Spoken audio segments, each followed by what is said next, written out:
Welcome to Do.Different.Better show, where we talk about wealth wisdom and money moves, making finance simple for everyday people. I'm your host, Elaine Rasmussen, founder and CEO of Social Impact Now, ConnectUP Institute, and general partner of the Integrated Capital Fund. Thank you for joining me today. In our first episode, we'll talk about what this show is all about. I'm also going to share with you my background and how I got into finance. But I'm also going to share with you my journey with money, the good, the bad, and the ugly. But first, a little more about this show. Do Different Better is a no nonsense, groundbreaking show dedicated to financial and wealth education tailored for everyday people. This show empowers you with practical insights, strategies, and expert advice to achieve financial success and build wealth.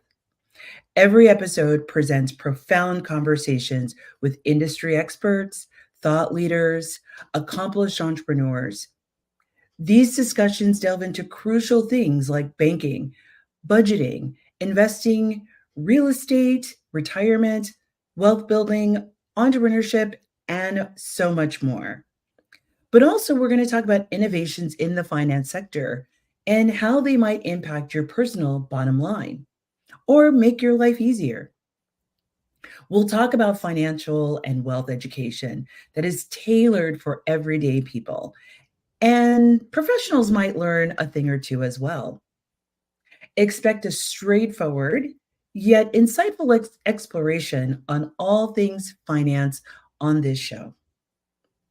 I'll interview a wide variety of people representing traditional as well as some innovative finance and banking. I'll also talk to regular people like you and me about our money journey and their experience that have shaped their relationship with money. Once again, good or bad, there will be something to learn for everyone. And finally, we'll break down banking and finance jargon and give you these practical and tactical and brilliant ways to align your money with your values. Me and my guests will inspire you to adopt a financial mindset that empowers you to be more strategic about how you spend your time, your talent, and your treasure. The show might make you laugh, might make you cry, but you'll learn some stuff. But most importantly, I hope this show drives you to transform your relationship with money and finance in all the ways that it shows up in your life, where you live, where you work, and where you play. So, why this show and why now? I thought it was really important that we don't talk about money enough, but it is the thing that is pervasive in our life. We deal with money almost every single second of the day. If we're not doing a Lyft and sending money to the Lyft driver, we're in a restaurant, we're buying lunch, we're balancing our checkbook or not balancing our checkbook, but we are interfacing with money. We have put money into a 401k, but we have no idea where is our money actually going once we take it out of our checking account or out of our paycheck and put it into our 401k. Money is all around us, but it is a thing that we talk about the least. And I have found in doing the work that I do that it's really valuable and important to really make these connections between how do we manage and think about our money today and where did it all start? What were those stories or what were those experiences that we don't even know shape how we think about money?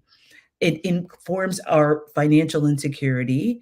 It informs if we might have a cavalier attitude towards money. But all of those things influence our decisions in making money. And then when we take on a partner and they have a different money story, very rarely do couples talk about their money story and their money journey so that they can come to some understanding, which is why many relationships fall apart because of money. It's not necessarily the lack of having it, but that there hasn't been a real conversation about what are the various perspectives that people are bringing. And quite frankly, what is the baggage that they're bringing to the conversation of money? So this show I thought was really important. We've just come out of a pandemic. And there's a lot of insecurity. There's lots of layoffs that are happening. So I really thought that the time was really perfect at this moment to sort of talk about and unpack money, but also finance. I think when we think about finance, it's always we think about investors, and investors are really these wealthy people who know so much more than us regular working everyday people. But I will just tell you, I've met a lot of these investors. Many of them are no more smarter than you are. And quite frankly, everyone is an investor. That's my philosophy. When you decide to go to Target versus Walmart, you are making an investment. You are choosing to support a certain way of thinking, a certain way of being, or a representation of a brand. That is making an investment, right? You buy something at a particular place that you could buy probably almost anywhere, but you chose to buy it at that place for one reason or another. That's an investment where you choose to put your money as far as a financial institution. The where you bank, I like to say, where does your money sleep at night? Is your money in a financial institution that is working against your interests or working for your interests? When we think about credit unions versus traditional banks versus a community bank, all of those work a little bit different. While they all may offer financial services, what is happening with that money and how is it coming to or from your community? So once again, we have all of these things that are related to money that we don't necessarily talk about. And so I'm hoping that this show is really timely and insightly of us generating more conversations, building some more transparency around money, and having us really lift the veil around the secrecy and the taboo of talking about money because it has such a big influence on all of our lives. I really want us to be talking about it more. How does it influence us? Where do we get it? How do we get it? How do we think about it? How can we understand how money actually moves, right? When we see gas prices go up, what is that an indication of? When we see the price of milk go up, what is that an indication of? Right? There are things that you can kind of predict about our economy by just noticing some everyday things about how money is or isn't moving, right? So we're going to unpack all of that and we're going to make it really easy to understand, which is probably another thing people are intimidated about the conversation of money. Maybe you have the good fortune of having a wealth advisor and you probably don't understand half the word that they're saying. Well, we're going to break all of it down and make it simple, easy to understand. We're going to try to not use terms that are complicated, and if we do, we'll try to define those terms in the easiest way possible. But I really want to encourage you to send me some DMs on my social media channels. I really want you to comment, but email me, send me anything. If there's a question that you have, we will bring it to this show. This is such a passion of mine. I think it's so important and so valuable. And it's had such a huge impact on my life of reimagineering my relationship with money. I just know the benefit it served me, and I hope that this will serve you. If there's something you want us to talk about, please let me know. Hit me up on YouTube, LinkedIn, Instagram, and Facebook. You can find us at Social Impact Now, or you can find me at Money Moves Maven. You can also go to my company website, Social Impact Now, at www.socialimpactnow.com. You can support my nonprofit at ConnectUP Institute, which is www.connectup mn as in Minnesota.org. And you can see all the wonderful work that we do around working with entrepreneurs and talking with impact investors and really getting impact investors as well as regular investors to really reimagine how they work with communities of color, how they work with small businesses, and powering more money to go into those opportunities. You've been listening to Do Different Better with your host, Elaine Rasmussen. Coming up next, I will share more about my own personal money journey.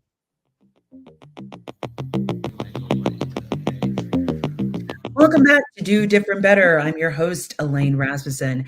We've just been talking about what this show is about and how our conversation will inspire you to transform your relationship with money. So, in this part of the segment, I'm going to be talking about my own money story. I'm going to get real vulnerable with y'all.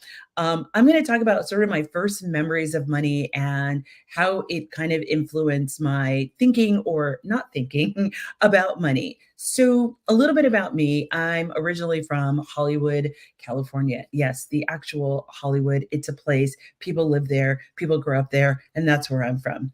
Um, I grew up poor. I grew up in a two-bedroom apartment. That was how I spent most of my formative years from the time I was in first grade till I was about 16, 17 years old. I shared a bedroom with my brother, and we lived in a apartment, an eight unit apartment building. Some of my models around money or how I saw the people most closest to me that I learned about money from or their behaviors around money.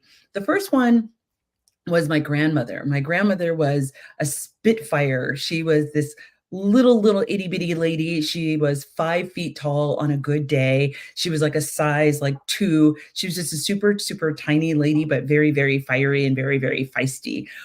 Just to give you sort of a clue of how she was, her favorite artist was Prince. So I find it ironic that I now live in Minnesota. I feel like turn around, how life has its own circles, but she loved Prince. Her big goal in life was to buy a red Corvette. Uh, she loved that song. And so she wanted to buy a red Corvette. But the closest that she got was a red Mazda RX-7, which just made her just as happy. She was a live-in geriatric nurse. So we would only see her on Sundays, which was her day off. So as soon as she would get off of work, she would come to our apartment where my brother and I were, and she would pick us up and she would take us to the corner liquor store where she would buy her cigarettes, she would buy her beer, and she would buy her newspaper. But then she would also give us some money to go to the store to buy ice cream. So she would take us from the liquor store. We would go over to what was then Thrifties. It's now, I think, Rite Aid. And she would always give us money so that we could buy ice cream. And I remember at a certain age, my grandmother started giving me more money than my brother. And I didn't ask any questions. And eventually she told me the reason why. And the reason why she was giving me more money, I thought it was because I was the oldest. My brother and I are 5 years apart. But what she said to me was, I'm giving you more money because you're not asking for it. My brother was a consummate beggar of money. Every time my brother would ask for money before she even hit the door, he would listen for her footsteps coming up the stairs. And as soon as the door would open, he would ask her, did she get paid? And she hated that. And so that was my first clue around the sensitivity around money. But I really didn't understand money's influence, right? But those are some of my first memories of money. The next sort of person in my life that has influenced my experience with money was my mom. So with my mom, as I mentioned, my mom was where we were a working class family. My mom worked, my stepdad worked. My mom worked in a college bookstore. And I remember my mom on a regular basis borrowing money from my grandmother. And what was even more memorable was when my mom would pay the money back. And let's say my mom borrowed $100. When she would give the money back to my grandmother, she would give it to her in payment. So she would say, like, oh, I have $20 this week. And I distinctly remember my grandmother saying, I didn't give you $20. I gave you $100. So I want you to give me the money the same way I gave it to you. And that was a really powerful thing to hear. I'm just like, one, it was like, what this person was standing up and saying, nope, this is not how this negotiation is going to go down. This is what I want to do. And then the other side of my mom sort of rearranging the arrangement without having a conversation. So I didn't have words at the time, but it was just watching all of this unfold, their relationship of money between the two of them, and then me watching this as a child. The thing that I learned later, or I shouldn't say later, but what I saw as became a teenager was I couldn't understand, was my mom just not good with money, or what was really happening? Why were we in these precarious situations? I grew up with a lot of housing insecurity. We were being evicted. Now, the other part of this, which I'll get into, the third person who was very influential in my money story is my stepfather. So my dad was murdered when I was very, very young. I never really knew my father.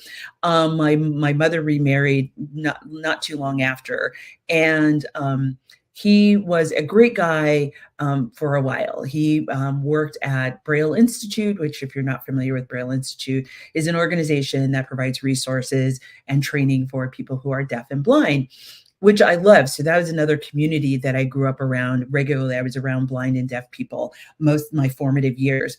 But eventually, at some point, I don't know all the reasons why, my stepfather became an alcoholic and then eventually became a drug addict. And part of this money story was we were regularly bailing him out of jail or having to pay court fees. I say we, my mom, who was working 3 jobs. She was working at the bookstore. She did hair and nails on the weekend and in a salon. And then she would take side jobs and do nails for girls that I went to school with, right? And so it was just this weird sort of dichotomy of like watching circumstances related to money, but not really knowing the backstory of money. So with all of that, it really just became this very interesting dynamic of understanding these very 3 different perspectives. You have somebody who is this constant source of money. You have a person who is this constant drain on money. And you have this person in the middle, who's my mom, who's navigating the two. And so I wouldn't say at the time that I had this epiphanal moment around money, but there were those things that stayed with me and had a very subliminal effect on how I thought about money, how I dealt with money. And so I'll get into a little bit about that, but I wanted to give that background of just all all of the stuff that comes along that we don't even know is planting seeds in our money memory garden, right? That then pop up some other time, like a garden. You plant your seeds, but you might not see a harvest for 4, 5, 6, 7, 8 months, right? Well, the same thing happens with some of these stories around money. We may have observed some things, but they really don't pop up into our life or impact our life until maybe much later, sometimes decades later. And then we have these aha moments of like, oh, financial insecurity, wastefulness, comfort, retail therapy, all these things. But we'll put that on a bike rack and we'll visit that in a minute. Now I'm going to so that was my formative years, I'd say all the way up until I went away to college, right? So when I got to college, I did all the things that college people normally do. I got into trouble with credit cards. I thought that because I had checks that there was money in the bank. And that was not the way that it works, right? I was not balancing a checkbook. I was not checking my bank account. And you have to remember also, there was no like online banking at the time. Everything was still manual. You had to write down all of your checks and you had to keep track of your own deposits and your own withdrawals, right? We're being responsible. But I got into trouble with credit cards, and that was a very painful experience because no one had ever had a conversation with me about money. No one had ever had a conversation with me about credit cards. And you go to college and there are all these credit card companies lined up waiting for you. They're just waiting for you. And of course, I signed on that. I'm like, oh, free money. Yes, I'm here for it. Now, obviously, I knew it wasn't free, but I also didn't have a concept of what it meant to pay back on a regular basis. So remember, my mom paying my grandmother back was on this like payment plan special, right? That she created, that was of her own making, right? So that on the back of going to college and then getting a job working as a stock analyst at Shearson Lehman Brothers. Shearson Lehman Brothers isn't a thing anymore. They, I think, were acquired by American Express and acquisition after acquisition. But Shearson Lehman Brothers was a huge financial institution. And I was working in the office in Santa Barbara, which is where I was going to school. And it was an amazing job. Now, stock analyzing and managing money are two different things. They are not the same thing. But just having some of the analysis that I had to do as a stock analyst, I was a researcher. So my job was literally go and research stock. That was before, once again, before the internet. We had to actually manually look at investor reports. I had to manually go and do research on these companies, read their investor relations statements and things like that, and make an analysis based on what I thought like the greatest whether these companies were great or not. I had a portfolio of 20 stocks that I was constantly, regularly researching. And so to be able, and here's a fun story. So I remember one of my stockbrokers that I worked for, he wanted me to pick 3 stocks. And out of all my research, which ones did I think were like going to be the best stocks? Now, mind you, this is 1988. Okay, just wanted to tell you that.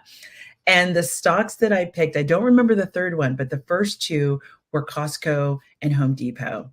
And boy, do I wish I had even $50 to invest in stock back then. I'd probably be a very, very wealthy woman at this point, but I digress. So what ended up happening was I did that work for a while, but I realized I was the only person working in this organization. I believe I was the only female who wasn't a secretary, right? And if my memory serves me correct, I was the only person of color. And while I love the work, I realized I did not have the emotional fortitude to be in an industry where there weren't a lot of people who looked like me. So I ended up leaving that job and going into marketing as a profession from college. But once again, that's a little side story. We can come back to that another time.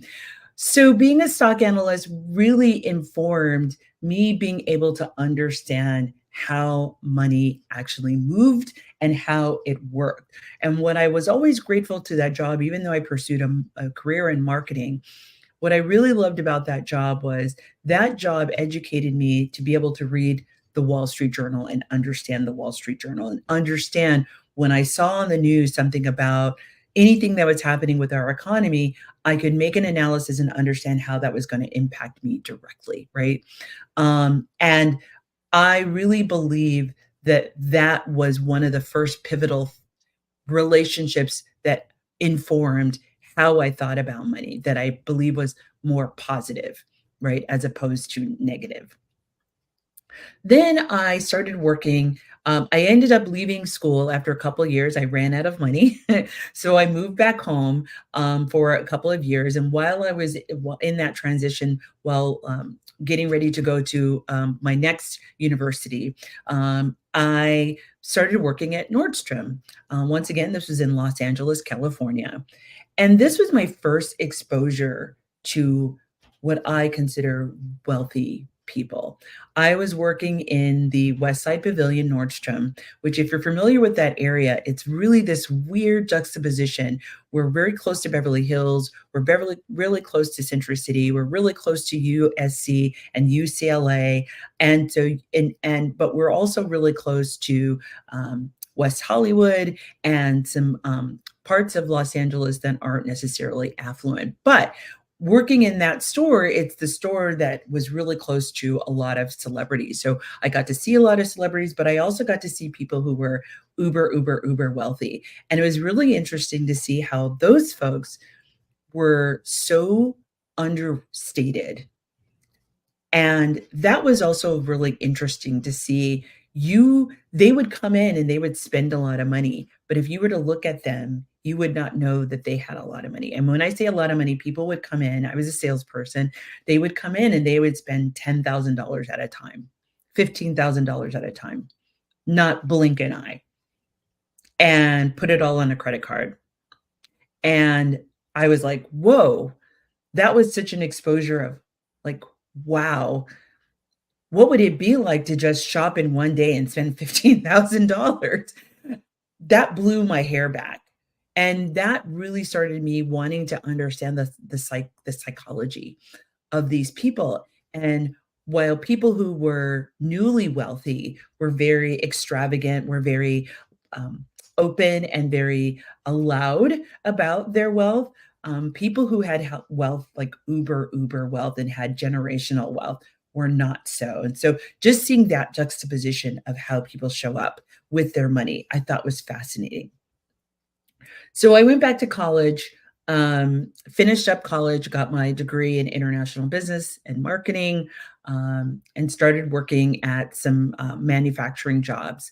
Well, at the age of in my late 20s, I got pregnant, and that once again started the road of another precarious sort of relationship with money, as a result of being pregnant and with an unplanned pregnancy.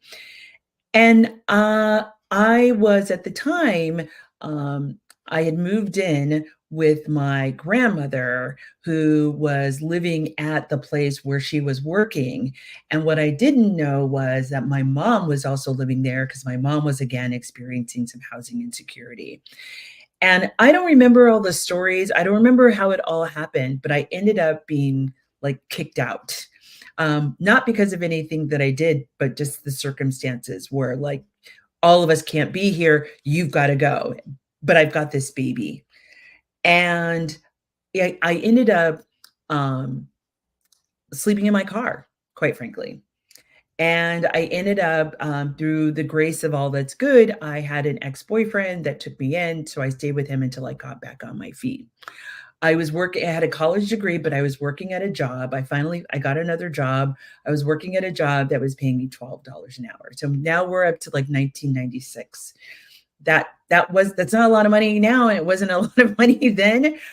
It certainly was too much for somebody who was a college graduate, right? And but I could not find work. Could not find work that was of my college degree and paying me a decent wage.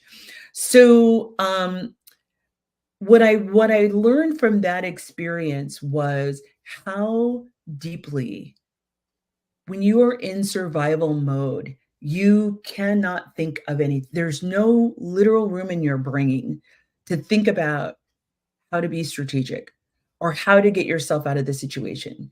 Your brain is literally just filled with getting to the next moment or getting to the next hour or getting to the next day. There's literally is no capacity to think beyond that.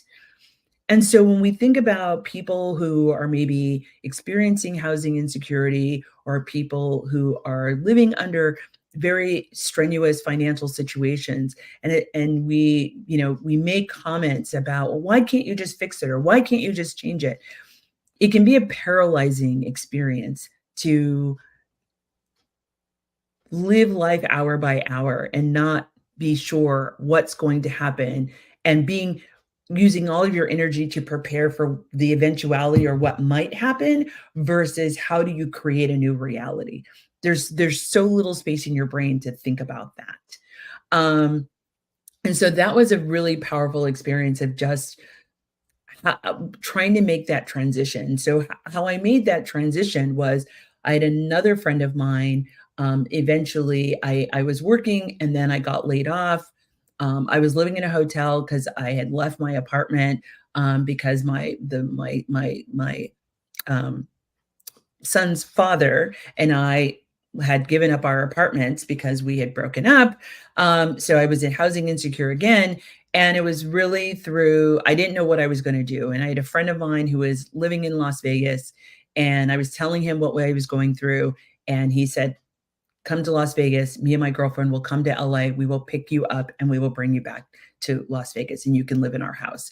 And that really, once again, getting out of survival mode, knowing that I was going to have a place to sleep. I know that I was going to be fed. I know that my son was going to be fed. That allowed me then to like breathe so that I can start to strategize about what am I going to do and how am I going to do it. Right. So that really was a pivotal shift in understanding a little bit of insight into like what my mom might have been going through. And she could not think beyond what was happening in the moment, and managing this person who she was in life partner with, who was constantly extracting, being a source of taking money out of her pocket, right? Um, so all of that to say that's like that all of those things have really informed me really getting into um, entrepreneurship. And I call myself, but the first two times I was an entrepreneur, I was an accidental entrepreneur. I fell into entrepreneurship. So the first time I fell into entrepreneurship was a result of losing a job. And I was on unemployment, couldn't find another job for like over 7 or 8 months, could not find a job. I was out there beating the streets and could not find a job. And so I was getting desperate because I knew my unemployment was running out. So I literally called everybody I went to college with and I said, "Hey, I'm available to do some marketing projects or PR projects. Let me know if you have anything." And one of my college colleagues said, "I've got a job for you." And that job led to another job. That job led to another job. I wasn't trying to be an entrepreneur. I literally was just trying to survive. I was trying to feed my son. I was trying to feed myself. I was trying to keep a roof over our head. And that led to more work, and that led to more work, and that led to more work.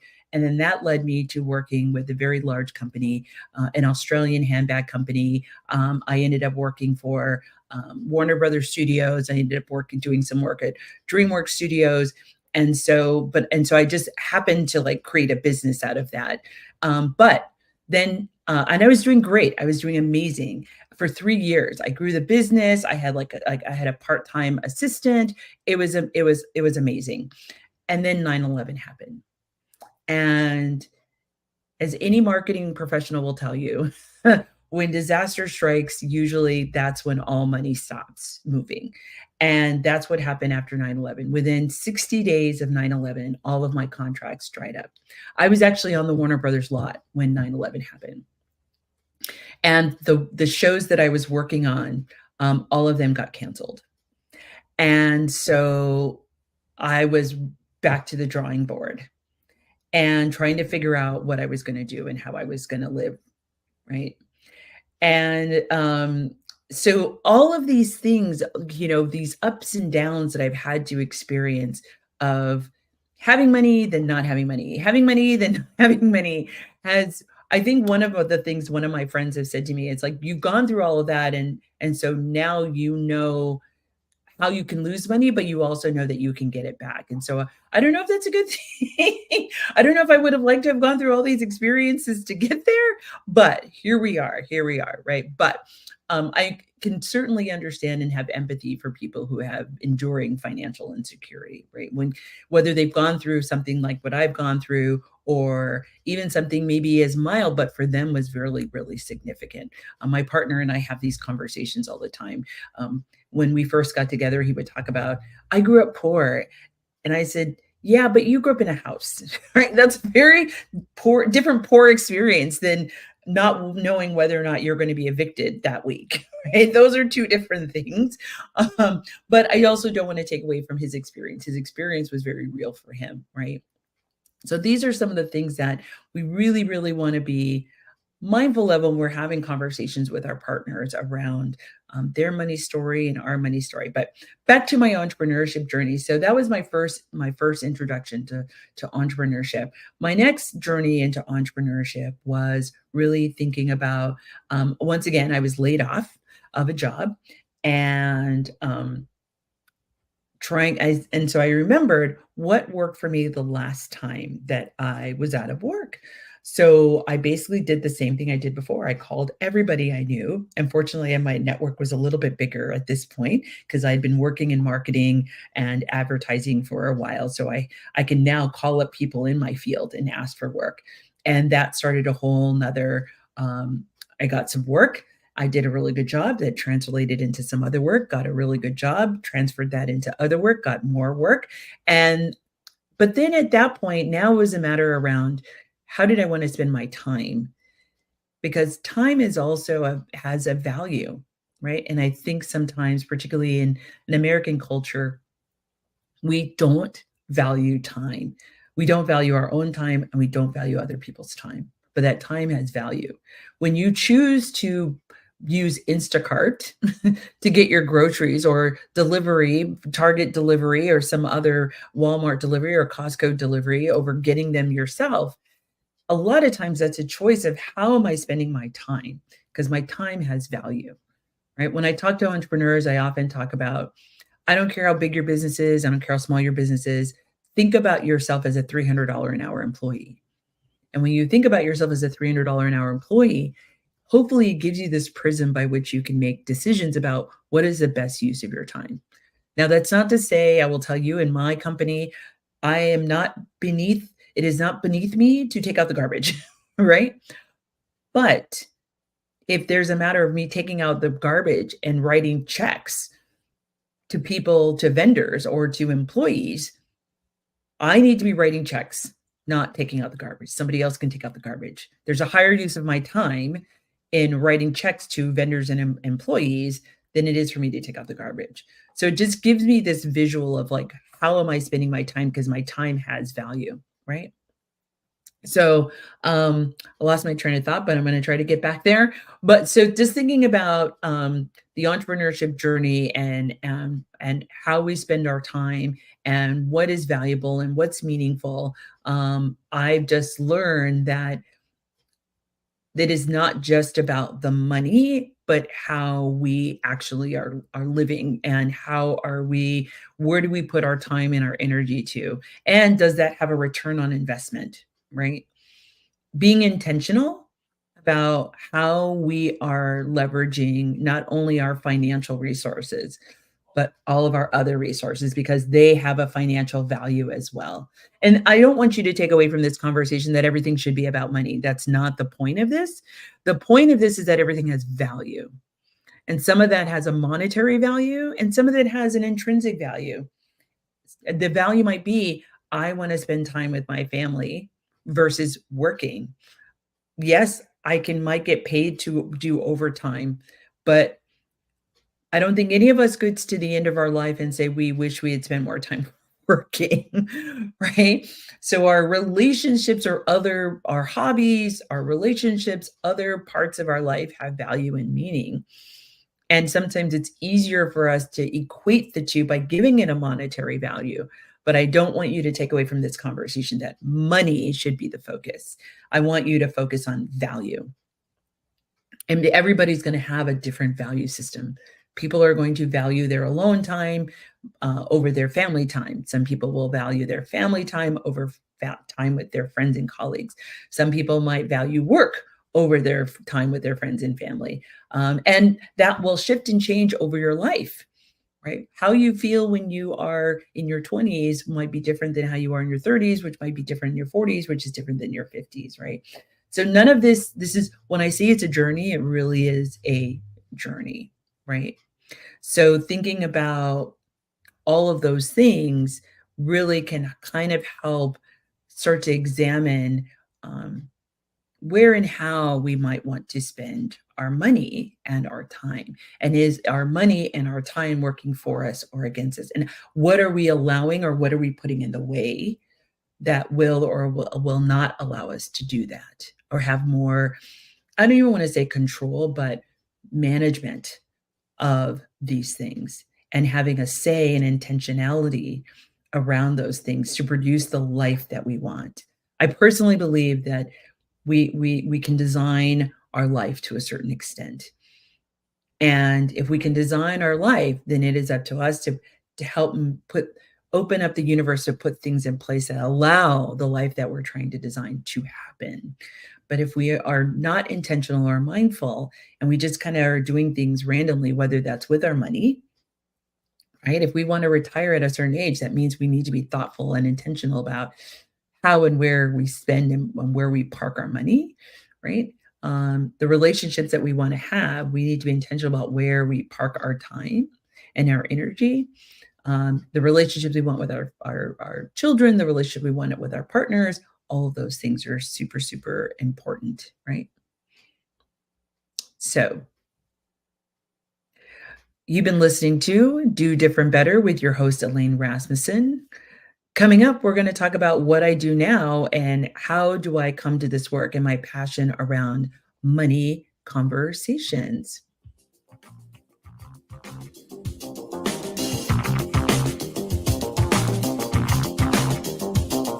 Comes the music. Yeah. Welcome back to Do Different Better. I'm your host, Elaine Rasmussen. We've been talking about my own personal journey with money and how it's impacted my life. And now we're going to be talking about what do I do now and how did I get here? So, we just ended up in the last segment talking about my entrepreneurship journey. Well, prior to my after my last bout in entrepreneurship, I needed more stable income, and so I went out and got a job, and I started working in philanthropy, and I thought this was going to be amazing. Philanthropy, it's kumbaya, everybody loves each other. They've got it all figured out. They've solved all these problems, and that wasn't what I experienced. I left corporate America so that I could have more flexibility with my time. But I will say that what I learned was very, very distressing when I got into philanthropy. And I'll tell this quick story. So I'd been working in philanthropy for a while, and I knew that there was something else that I wanted to do, but I wasn't really sure. So about 4 years into working in philanthropy, I went to this conference. I was in New Mexico. And the conference was a lot of high net worth people, investors, and philanthropic people. And I went to this pre-conference that was talking about what's called mission-related investing or program-related investing, which is basically a fancy term for when philanthropic organizations invest in things that are aligned with their mission versus giving a grant, right? It's an investment. They're looking for a return as opposed to a grant where they don't get a return on their money. And as everybody was introducing themselves, there were about 50 people in the room. There were 2 women, and there were only 5 people of color. As everyone was introducing themselves, people were introducing themselves of, "Hi, my name is so and so from so and so, and I have X millions of dollars of assets under management." Now, I thought this was a very strange way to introduce yourself, but everybody in the room introduced themselves that way. And I was like, okay, noted, right? So as the training went on for about 3 hours, at the end of the training, I was like, I heard all these people talking about impact and talking about investing with impact. But as they talked about the investments they were making, it seemed to me, with my finance background, that these investments really were not as impactful as they could be. And some of them actually I could perceive as doing harm to the impact that they thought that they were trying to make. So after the meeting, I met up with a friend of mine who had been an impact investor for a while. And I asked her, I said, so let me make sure I understand what this thing called impact investing is. People who have found a way to not pay taxes on their money and hoard their money have now found a way to make money off of that money. And she, without missing a beat, said, yes. I said, oh, okay. I'm a strategist by nature. I just need to know the rules of the game. And it was at that point I was on fire. I was like, we need to move money differently. Money needs to move in a completely different way than how it's moving right now. Otherwise, we are going to keep getting the same garbage we've been getting, right? And it was at that point I was on fire. It was like a lightning rod hit me. I was on a mission to change how money moves. I didn't know how I was going to do it. I didn't know where I was going to do it. I was still working at this national philanthropic organization, but I was on a mission to do that.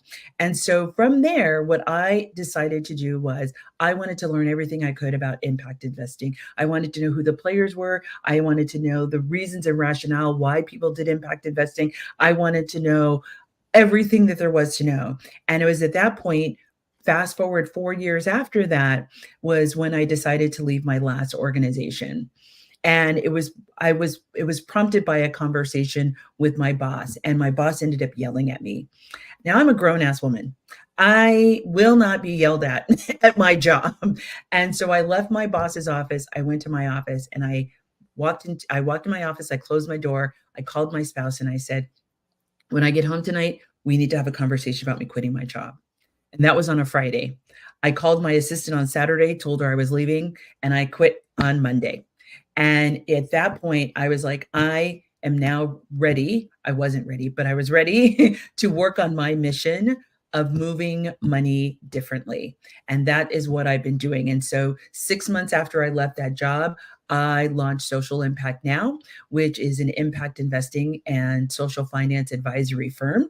But part of that journey was also I started to hear that other entrepreneurs were having trouble having these conversations around money, and they were having conversations around access to capital, and they were having conversations about where do they find investors.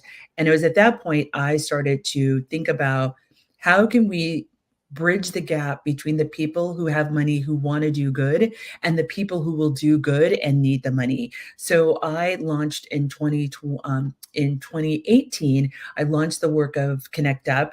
I created a summit called the ConnectUP Summit, and that's where we brought together entrepreneurs, investors, and the larger entrepreneur ecosystem to really engage in deep relationship building that was not transactional like a pitch competition. And we did our first conference in 2018. We did it in 2019, did it in 2020, 2 days before the government shutdown. And from that, and we have just grown the work that we do. So, what does ConnectUp Institute do? We are a social finance and enterprise development studio. We have conferences, we have accelerators, and we have an investment fund where we actually invest in entrepreneurs across Minnesota. I am so excited that I get to do this work. This is my passion. My mission in life is to move $50 billion to underestimated entrepreneurs and underestimated communities.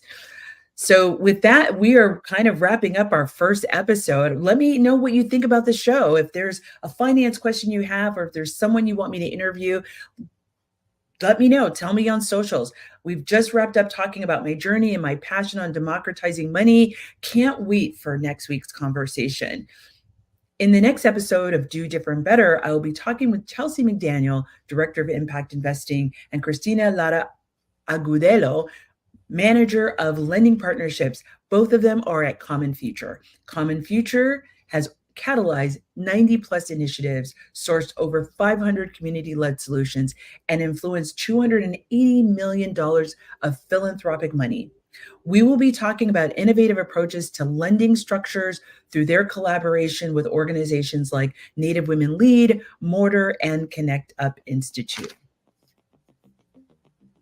You've been listening to Do Different Better with your host, Elaine Rasmussen.